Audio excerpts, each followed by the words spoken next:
Era 1976. Un chico y una chica van caminando.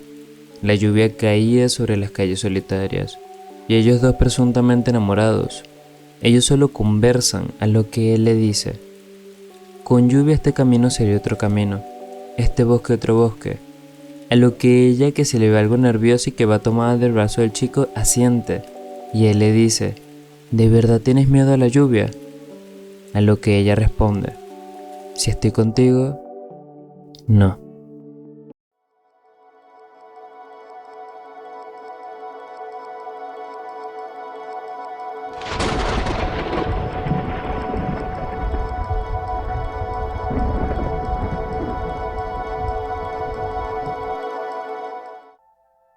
Hay un sonido que lo detiene todo.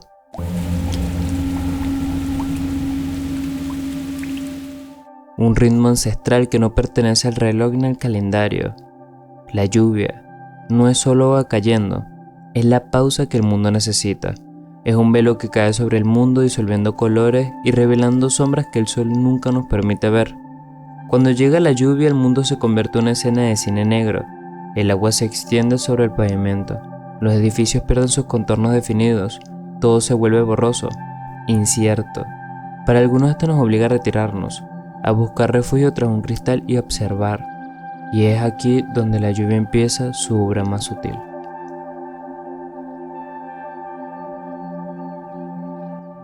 El clima es un factor que puede afectar el estado de ánimo de las personas de diversas maneras, dijo una nota previa el psicólogo Alexis Alderet, y continuó: los cambios en la temperatura, la humedad, la luz solar, la lluvia, la nieve y el viento pueden tener un impacto en cómo las personas se sienten y se comportan.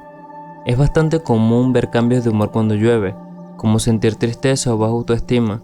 Según Alderet, este mecanismo ocurre porque el cerebro está diseñado para responder a estímulos y cambios en el ambiente, para adaptarse y sobrevivir. Por lo tanto, cuando las condiciones externas cambian, el comportamiento puede cambiar en consecuencia. Aunque para algunos la lluvia es melancolía, la baja presión atmosférica, la falta de luz, la lluvia nos recuerda la fragilidad, la pérdida. Sentimos el peso de las decisiones no tomadas, de los caminos que dejamos secarse. Es la banda sonora perfecta para la tristeza elegante. Nos da permiso para sentirnos solos, aunque no lo estemos. Pero para otros la lluvia es paz, un manto de ruido blanco que silencia el clamor del mundo moderno. Pero yo creo que es parte de un sentimiento personal, un recuerdo que puede evocar muchos sentimientos, siendo un sonido personal para cada uno. Es el sonido de la productividad ajena a nosotros, nos arropa, nos permite por un momento ser solo el observador del drama que ocurre fuera de nuestra ventana. El mundo está ocupado lavándose y tú solo tienes que estar aquí respirando. El sonido de la lluvia es constante, suave y predecible, sin sobresaltos ni picos agudos, básicamente la definición de ruido blanco. Esto le da a nuestro cerebro una especie de fondo sonoro que, en lugar de estresarlo, extrañamente lo ayuda a calmarse. ¿Esto no les recuerda algo? Cuando éramos niños, cuando todo parecía ser mejor, o solo éramos tan pequeños que no le prestábamos tanta atención al mundo, ni lo tomábamos en serio. Un dato interesante es que existe una palabra para referirse a las personas que realmente disfrutan de los días de lluvia: pluviófilos. Estas personas tienen un vínculo emocional con la lluvia, no solo por lo que sienten, sino también por los recuerdos que puede traer a la mente. Cuando escuchamos el sonido de la lluvia, el cerebro puede dejar de estar en modo de alerta, lo que puede ayudar a relajarse.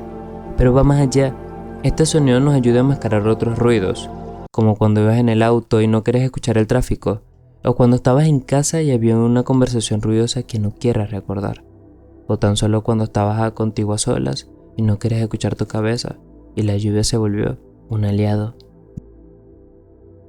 Desde pequeños muchos de nosotros asociamos el sonido de la lluvia con la idea de estar en casa, seguros y protegidos, viendo el mundo desde una ventana. Esa conexión subconsciente con un lugar seguro y acogedor también contribuye a la sensación de tranquilidad y bienestar que da al escuchar la lluvia. Pero, ¿y cuando esto no ocurre?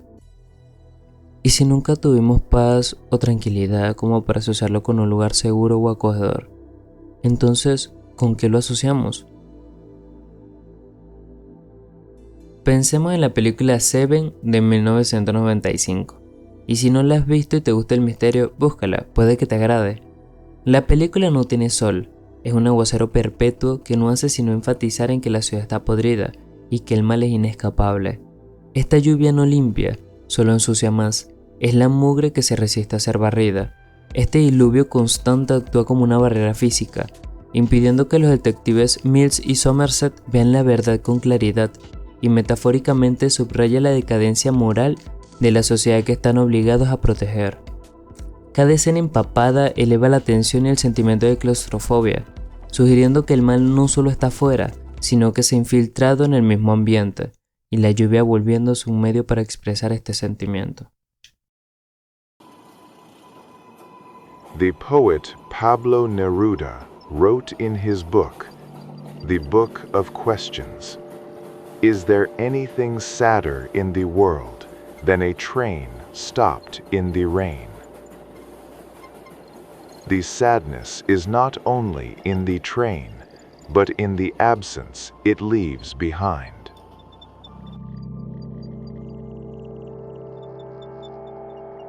Otra película, pero con un contraste diferente, o donde al menos la lluvia tiene otro significado, es Escape a la Libertad. En esta Andy Dufresne, siendo un prisionero, logra escapar de prisión, y como en esta escena nos muestra la felicidad levantando los brazos bajo la lluvia, después de su escape, siendo un contraste de la lluvia como liberación, y como para algunos la lluvia puede ser liberadora y no opresiva, así como la película Seven nos quería reflejar. Hay una experiencia que si no la han vivido se las recomiendo. Un día cuando estén a punto de descansar coloquen sonido de lluvia de fondo y vayan a dormir. El día siguiente me dice si descansaron mejor en los comentarios. Hay personas que les funciona, espero que ustedes igual. Ocurrió un suceso el 30 de abril de 1887. Se produjo una lluvia densa, ardiente, negra y pestilente. El mismo fenómeno se repitió el 9 de octubre de 1907 y el 2 de marzo de 1908. La explicación fue que se trataba de polvo de carbón que habría flotado en el aire desde las minas de Gales. Pero una lluvia similar se registró en 1911 en Suiza y otra en Cabo de Buena Esperanza al año siguiente. Según el reverendo James Rust, una lluvia negra cayó en Slane, Escocia, otra en Carluke, a 250 kilómetros de Slane. El informe químico identificó esta sustancia no como un producto volcánico o ceniza, sino como escoria de fundición. Me resulta imposible muchos de estos sucesos, dice Charles Fort, que fue el hombre que investigó y consiguió reunir más de 60.000 notas de lluvias extrañas en todo el mundo, sacadas de revistas y diarios muy renombrados. Y agregó un dato sorprendente. El 9 de noviembre de 1819 cayó una lluvia negra de escoria de metal sobre una vasta zona de Canadá. Esta lluvia fue acompañada de una sacudida sísmica y de una intensa oscuridad, aunque era pleno día. El 27 de febrero de 1877, en Pechklock, Alemania, cayó una espesa lluvia amarilla color oro, cuya materia tenía tres formas distintas. Semejaban una flecha, un grano de café y un disco. No se encontraron trazas de polen y la sustancia despedió un fuerte olor animal. El análisis químico reveló la presencia de nitrógeno y amoníaco.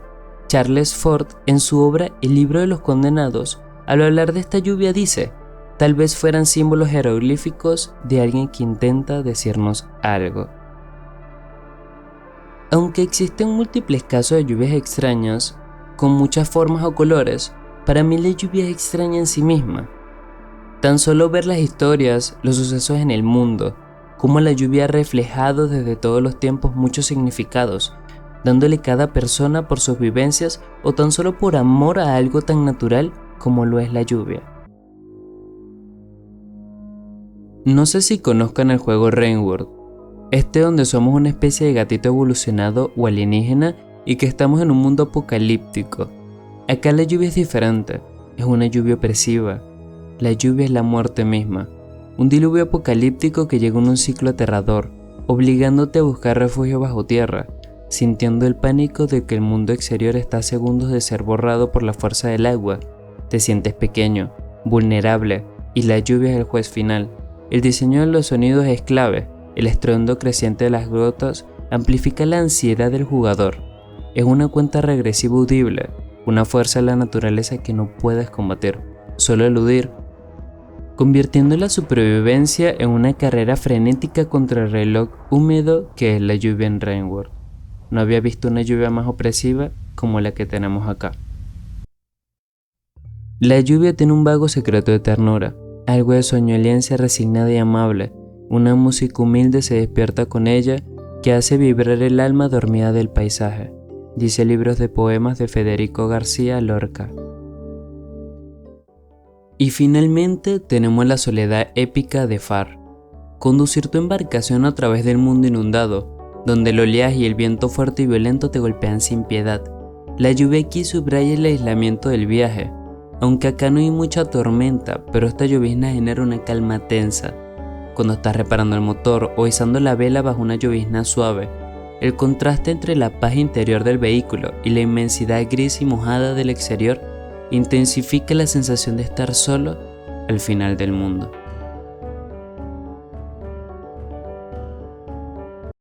Me da la sensación de que terminamos recordando más los momentos melancólicos, las lluvias tristes pero reconfortantes, donde hasta el ruido puede disimular las lágrimas. El simple acto de ver llover desde una ventana puede generar una sensación de paz melancólica difícil de explicar. Sin embargo, hay quienes aseguran que se trata de una cuestión de gustos, y que mientras unas personas le proporciona energía la luz solar y el calor, a otras les relaja la lluvia y el frío. Lo que está claro es que el clima puede afectar el estado de ánimo y, como en muchos aspectos de la vida, existen los matices. Tanto el frío como el calor pueden hacerte experimentar síntomas irritables o deprimidos, a la vez que beneficios como la calma o la felicidad. Un sonido que relaja sin esfuerzo. Además del sonido, el olor que deja la lluvia sobre la tierra, conocido como petricor, también tiene un efecto reconfortante. ¿Sabían que el olfato es una de las memorias del cuerpo, por así decirlo? El aroma a tierra mojada activa zonas del cerebro ligadas a la memoria y a las emociones. También el tacto de la lluvia, si dejamos que ésta nos golpee el rostro, es una experiencia emocionalmente sanadora según los psicólogos. Desde una perspectiva psicológica, ver llover puede ser una experiencia casi terapéutica. No se trata de una reacción exagerada ni de una moda, sino de una respuesta natural del cuerpo ante ciertos estímulos sensoriales que en conjunto transmiten seguridad y bienestar. La lluvia es el espejo más honesto, nos refleja lo que llevamos dentro envuelto en una melancolía que nos consuela, incluso mientras nos confronta. Es el secreto que todos compartimos y por eso nunca deja de ser un misterio. ¿Y a ti qué te hace sentir la lluvia? Déjalo en los comentarios y lo leeré. Hasta la próxima. There is a sound that stops everything, an ancient rhythm that belongs neither to the clock nor the calendar, the sound of rain. It is not just falling water, it is the pause the city needs. It is a veil that falls over the world, dissolving colors and revealing shadows that the sun never allows us to see. When the rain arrives, the world becomes a scene from a film noir. Streetlights stretch across the wet pavement. Buildings lose their defined outlines. Everything becomes blurry, uncertain. And in that liquid mist, something changes within us. It compels us to retreat, to seek refuge behind glass, and to observe. It is in this isolation that the rain begins its most subtle work.